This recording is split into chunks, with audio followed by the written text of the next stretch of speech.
Este libro tiene reencuadernados La bola y la gran ciencia de Emilio Rabasa en la colección de escritores mexicanos de Editorial Porrúa.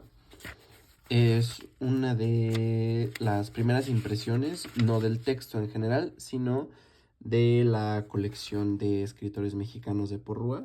Como pueden ver, aquí es de 1948, pero pues obviamente la primera edición de este texto, particularmente de La bola, es de 1887. Son una colección de novelas, deberían de ser 4, pero aquí solamente se editan las 2 primeras, en las que Emilio Rabasa utiliza de pretexto la historia de una joven promesa las de las provincias mexicanas para hablar de la composición y de la estructura del poder en México en la época en la que él escribe, que es la época en la que tiene su inicio lo que fue el auge del periodo porfiriano, pero aún existía un muy marcado miedo de lo que eran en su momento fenómenos como la conocida bola, ¿no? Que eran estas escaramuzas, estas pequeñas luchas que no tenían ideología, sino más bien intereses políticos, que son muy características de la historia mexicana en el siglo XIX.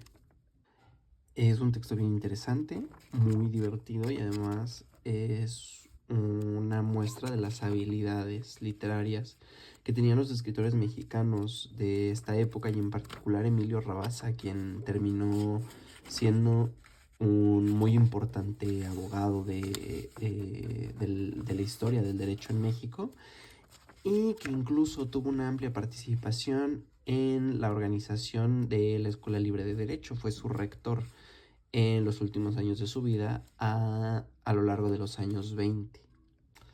Rabasa terminó diciendo que estas novelas eran una especie de broma de juventud, pero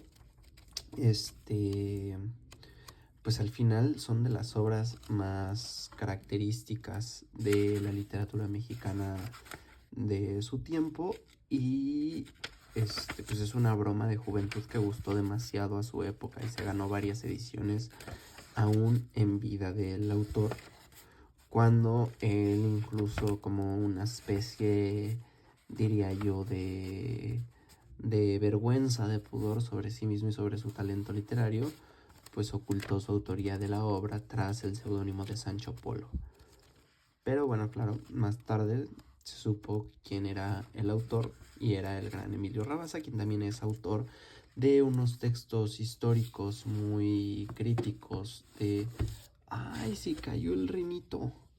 Muy críticos de la historia de la Revolución Mexicana y de la Constitución de 1917, considerando que pues, él era un muy buen abogado. Creía que era una constitución demasiado idealista. Incluso esta opinión tenía de la del 57 y las consideraba constituciones inoperantes.